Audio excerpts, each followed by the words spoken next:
Hello, and welcome to our session on simple and compound interest. In this session, we're going to look at the basic definition, how the concept works, and maybe try and come up with the formula for both simple and compound interest, and importantly, see the difference between simple and compound interest and what are the basic principles involved. Okay, so let's get started. So, first of all, let's start with the definition of the word interest. Now, it has many meanings, but the meaning that we are interested for our purposes today is that it is the money paid regularly at a particular rate for the use of money lent. Okay, I'll simplify it further. It is money paid regularly on money lent, right?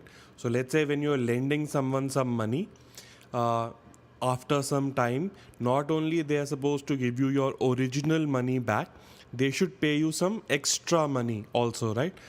Think of it as a kind of rental or a fee for lending them money, right? Why should you give them money otherwise?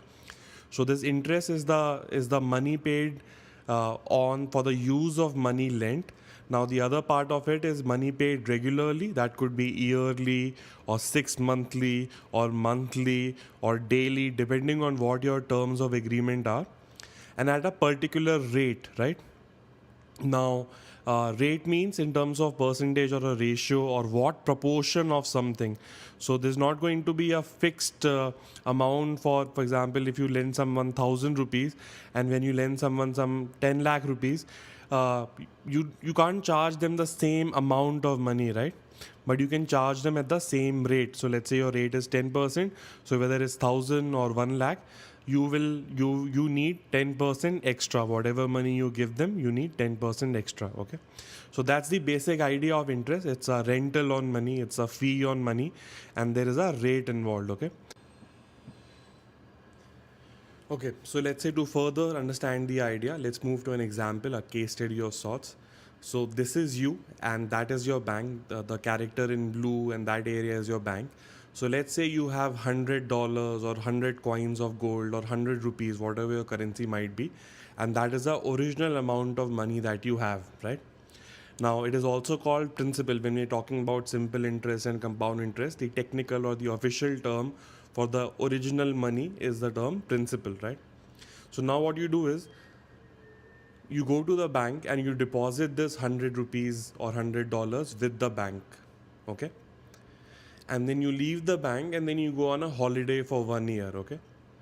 And it is given that the rate that the rental that the bank pays is 10% of your money per year, 10% per year, and 10% of what? 10% of your money, right? So you have left, 1 year goes by. Now this is what the bank will do. It will find 10% of your money. This should be fairly easy. 10% of 100 is 10, right? So 100 was your original money. The bank is calculating 10% of your money. For keeping that money for 1 year, the bank is going to pay you this extra 10. This extra 10 rupees is known as the interest, right? Now 1 year has passed. You will come back and you will go to the bank and you will take your money, right? Now, what has happened is you had 100 rupees in the beginning, but after 1 year, your total amount has become 110, right? And this total amount 110 is made up of the principal amount or the original amount of rupees 100 and the rupees 10 that has been added as interest or as a fee on your money paid to you by the bank, right? Why is it 10? Because the rate was 10%. 10% of your money that was 100 calculated was 10, right? So that is our basic idea. Let's do one more example quickly so that we understand, because the numbers could be confusing. So let's try some different numbers. So again, starting with you and a bank, let's say the rate this time for the bank is 20% of your money, right? And the money that you have this time is $250 or 250 gold coins, whatever you want to assume. Again, you go to the bank and you deposit your money with the bank, right? And then you leave the bank and you will come back after 1 year, right? Now after 1 year, this 250 rupees that the bank kept, now the bank should pay you a fees. How much fee is that? The rate was 20% per year. 1 year has gone by, so 20% of your money. Remember, a very fundamental concept in percentage is the concept of base. Where is the percentage operator working? So 20% of your money, which is 250, will give you 50 rupees extra or $50 extra, right? Again, after 1 year, you will come back and you will take this money with you. This will be your final amount. This 250 plus 50 will be your final amount, and this is known as amount in simple interest and compound interest problems, right? Yeah. So this is how the basic process of interest works, especially for a 1 year period. If I'm looking at only a 1 year period or one time cycle, there is not, you cannot differentiate between simple interest and compound interest. That difference only comes when there are more than one time cycles involved. We'll come to that idea in a minute, right? But I hope you got the idea of how the process works. Now, observing the same process, I can see that if I want to come up with a formula, that my final amount, which is known as amount, is equal to the principal plus the interest, right? In this case, the principal being 250, but we want to come up with a formula. So generally the term principal and the interest, right? And how is the interest calculated? The interest was, in the previous example, 20% of your money or 20% of the principal. That means this percentage operator, this rate, this 20% is working on the base of principal. In this case 250, but otherwise the concept of the original money. The rate of interest works on the original money, right? And how would I calculate it? It would be 20 by 100 of the principal, or 20 by 100 of 250. In this case, the value being 50. Yeah, this is easy enough so far, right? Staying with the same idea, we want to come up with the basic formula. So amount is equal to principal plus interest. So amount is equal to principal, and the interest is itself is equal to, let's say in the previous case, 10 by 100 of P when the rate was 10%, right? I want to generalize the formula, so instead of 10 or 20, can I call it R, the R being the rate of interest in any given story? So my basic formula should start looking like this: amount is equal to principal plus R percent of principal, or principal plus R by 100 into principal, right? Now, the next thing is quite mathematical, and I mean, you may or may not do it, but it's your, I mean, choice basically. I would understand it in all possible ways. The P or the principal can be taken out and common of the whole thing. P out of the first part of P and the R by 100 P, the P can be taken out. It's a very basic mathematical step. I'm not going to cover it. So the P gets taken out as common, and what is left inside is P into 1 plus R by 100. So now, if you have already seen the simple interest kind of a formula, this is how it begins to look like it. In the standard formula, there is a term of n, or number of time periods involved. We'll come to that in a second, right? So this is how my formula should begin to look now.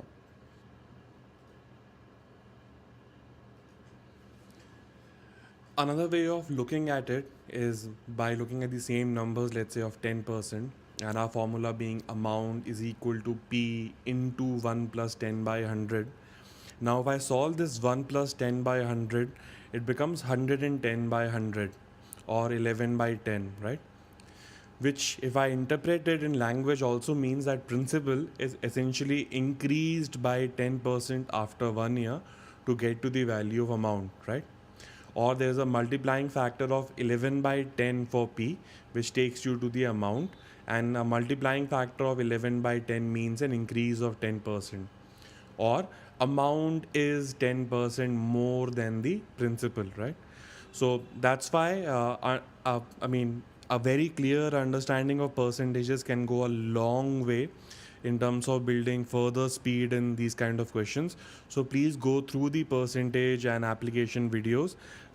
Your life would become very, very easy when dealing with such problems, or with problems across the subject of arithmetic, like weighted averages, time, speed, distance, etc.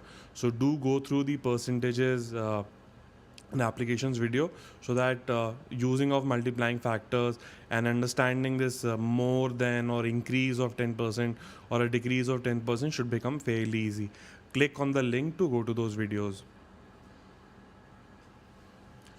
Okay, with that, let's move on into a case of simple interest for 3 years. Okay, A couple of points here. First of all, simple interest might seem easy and mathematically easier and an easier formula, but in the real world, it's rarely there.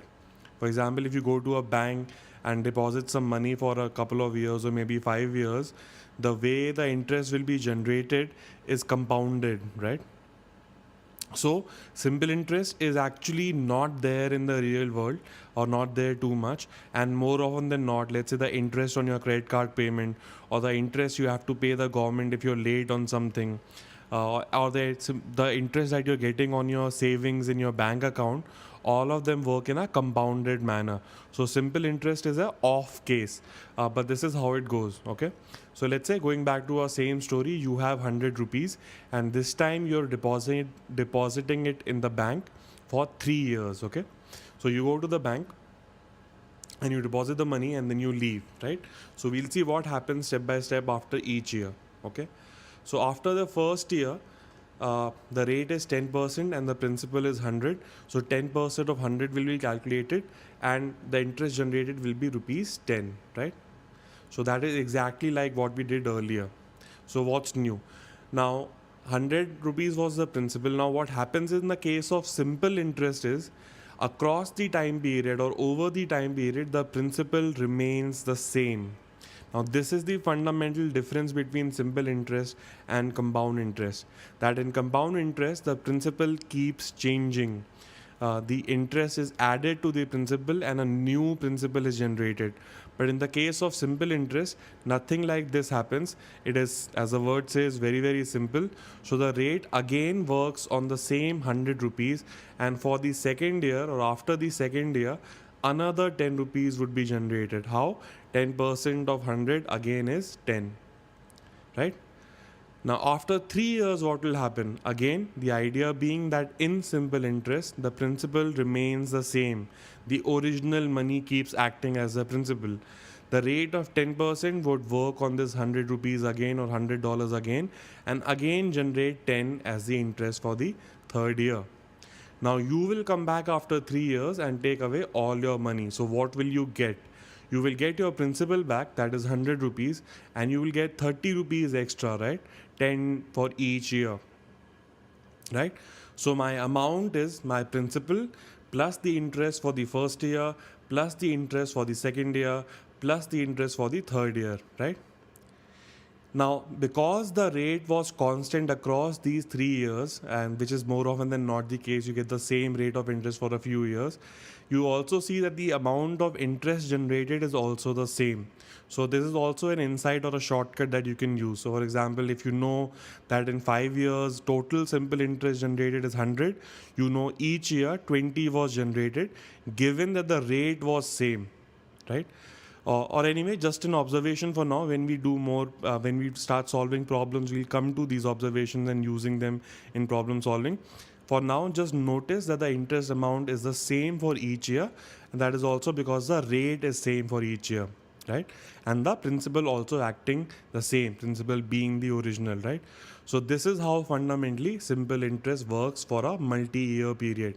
Now we are talking about years here. It could very well be days, right? It could be a 10% interest per day, though rarely would it work like that in the real world. But let's say hypothetically, it could be 10% per day. So in our story, it would be after 3 days, right? So this is the case of simple interest with multiple time cycles involved, multiple time periods involved. Okay. So let's try and look at the formula again. I can see from the diagram that the amount is equal to principal plus the interest for the 3 years, right? Yeah. Now principal plus interest for year 1 plus interest for year 2 and the interest for year 3. Principal we know is 100, and how do we calculate the interest? We say, okay, 10 by 100 of principal for the first year, 10 by 100 of the principal for the second year, and 10 by 100 of the principal for the third year. We want to come to a general formula from this specific example. So instead of 10, can I say R% or R by 100 of the principal for the first year, R by 100 of the principal for the second year, and R by 100 of the principal for the third year? If you observe it here and say in a question the rates were different for every year, So I could have changed this formula to R1 plus R2 and R3.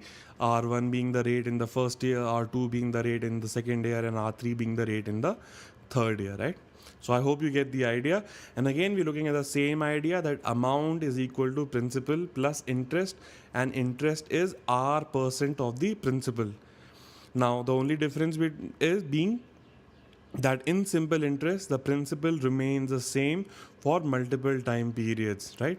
The interest does not get added to the principal to generate a new principal, which is the case in compound interest, right? Let's look at this formula in a little more detail. So I know my amount is equal to P, which is the principal, plus R by 100 of P, plus R by 100 of P, plus R by 100 of P. So this R by 100 of P is repeating 3 times. So can I simplify this into amount being P plus 3 into R by 100 of P, right? Because the term R by 100 of P is appearing 3 times. Think of it as A. So it is A plus A plus A, which becomes 3A, right? Uh, Now, just the way we replace 10 by R, we want to come to a general formula. So instead of 3, which is the number of time periods, can I call it N for number of time periods? In some formulas, in some books, this is also called T. So don't get confused, it's just a name for something, right? So number of time periods into R by 100 into P is your interest. Added to the principal, you get the amount. If somebody was asking for just the simple interest formula, my formula would be N into R into P by 100. To understand it logically, I would still see it as N into R by 100, which is R% of P. R% of P is the interest. It is multiplied by N for having multiple time periods, right? Now again, just a last mathematical step is to take the P out as common. So it becomes amount is equal to P into 1, which is the replacement for the original P, plus N into R by 100. So the P from the equation number 2 has been taken out common. Very common, basic, easy math step, hopefully for most of you. So P has been taken out, and 1 plus N into R by 100 remains. So now I think this is the formula that you will find in most books or most textbooks or formula listing, right? So that's the idea in simple interest.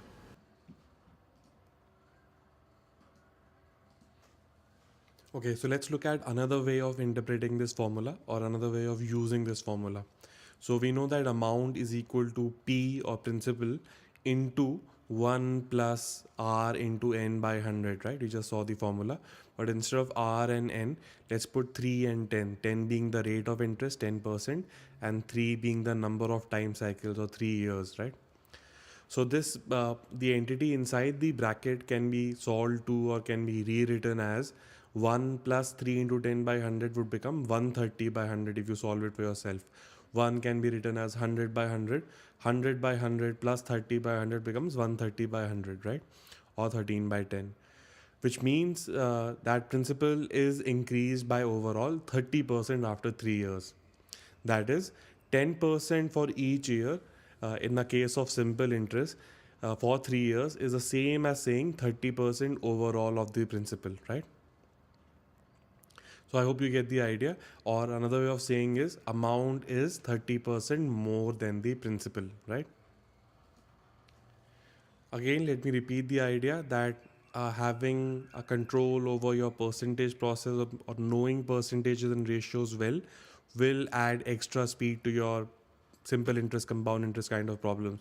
In fact, a thorough understanding of ratios and percentages will help across the board in the arithmetic section of the exam, or generally in interpreting percentages or ratios, applied problems anywhere in life.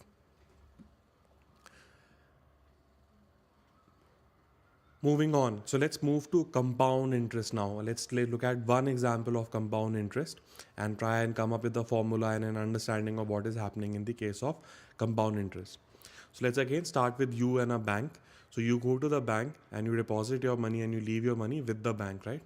And let's say you're gone for 3 years and this is a case of 3 years. The rate is still 10%, but this time it is 10% compounded annually. Now, what does that mean? Now, the first year will exactly work like the simple interest case or the first year, there are actually not too much of a difference between the two anyway, right? So after the first year, the 10% rate operator will work on the principal and generate an interest of 10, right? So this rupees 10 is the interest for the first year. Now, this is where compound interest starts differing from the simple interest. Because what happens in compound interest is this 10 gets added to the principal and you get a new principal which is 100 plus 10 or 110. Right? This is the fundamental idea, the changing of principles, right? In compound interest, the principal keeps changing. In fact, this is how your bank would work. So if you go to a bank and leave money there, or if you go to the bank and just ask them that the rate of interest is simple or compounded, they will tell you that it is compounded. That means your principal and the interest that it has generated together becomes the new principal after the given time period, right? So this 110 is the new principal. What does that mean? That basically for that 10% rate operator, the base now has changed. We know that in percentage, a percentage is always working on a particular number or an entity, and that is thought of as a base, or it is thought of as 100. Again, please go through percentages for a better understanding of bases and shifting bases, etc. So anyway, the new principal is 110, 10% of 110. So after the second year, the interest generated would be 11 rupees. You can calculate 10% of 110 for yourself. 10 by 100 into 110 will give you 11, right? So for the first year, the interest generated was 10, and for the second year, the interest generated is 11, right? So I hope you see the difference. In the case of simple interest, even after the second year, the interest was still 10 because the principal was still the same, or the base was still the same as the previous year. Here, the principal got updated, the interest got added to it, and a new interest was calculated on the new principal. So you got 11 as the interest for the second year, right? Now, I hope you get the idea. This 11 will be further added to the principal to get a still newer principal, right? And that will be 100 plus 10 plus 11, or 121. So after the third year, I will calculate 10% of this 121 and I'll get 12.1, right? 10% of 121 is 12.1. So I can see my interest for the first year was 10. My interest for the second year was rupees 11, or $11, and for my third year was 12.1. And how the principal keeps changing. Now after 3 years, again you will come back and you will go to the bank and you will take your money. So your final amount is equal to principal. Conceptually still the same. It is interest for the year 1 plus interest for the year 2 plus interest for the year 3, right? But what's difference is that the interest is each time for each year is calculated on a new principal. Get that idea going in your head.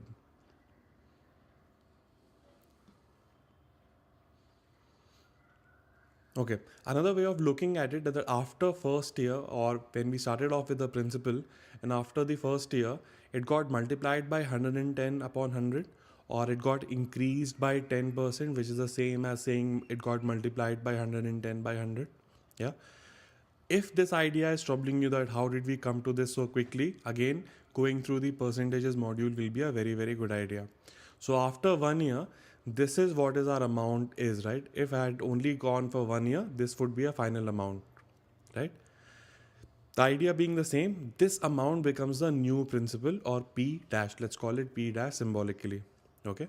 So for the second year, this new principal again gets multiplied by 110 upon 100, right? Or 11 by 10. So this is my amount after the second year, P into 110 by 100 into 110 by 100, or P dash into 110 by 100, right? This becomes P double dash, or my new principal still. And again, for the third year, this now will be multiplied by 110 upon 100. And finally, this is my amount after 3 years. If I remove all the symbols and the brackets, this is what I'm left with. P into 110 upon 100 into 110 upon 100 and into 110 upon 100, right? So get the idea that my final result will be 110 upon 100 cube into principal. Let's split that 110 upon 100 back into the way we started off a couple of minutes back in the formula, and that will become 1 plus 10 upon 100, right? So each of them can be further expanded into 1 plus 10 upon 100. So I can see that my formula for amount would be P into 1 plus 10 upon 100 raised to 3. Instead of 10, can I call it R now because we want to come to a formula? Yeah. And instead of 3, can I call it N? So there I get my compound interest formula. My amount is equal to principal into a whole bracket of 1 plus R by 100 raised to N. So I hope you understand how the formula works and what do all of these terms mean and what is the principal difference between a simple interest and a compound interest. Okay, that's about it for this session. We don't want to make it too long.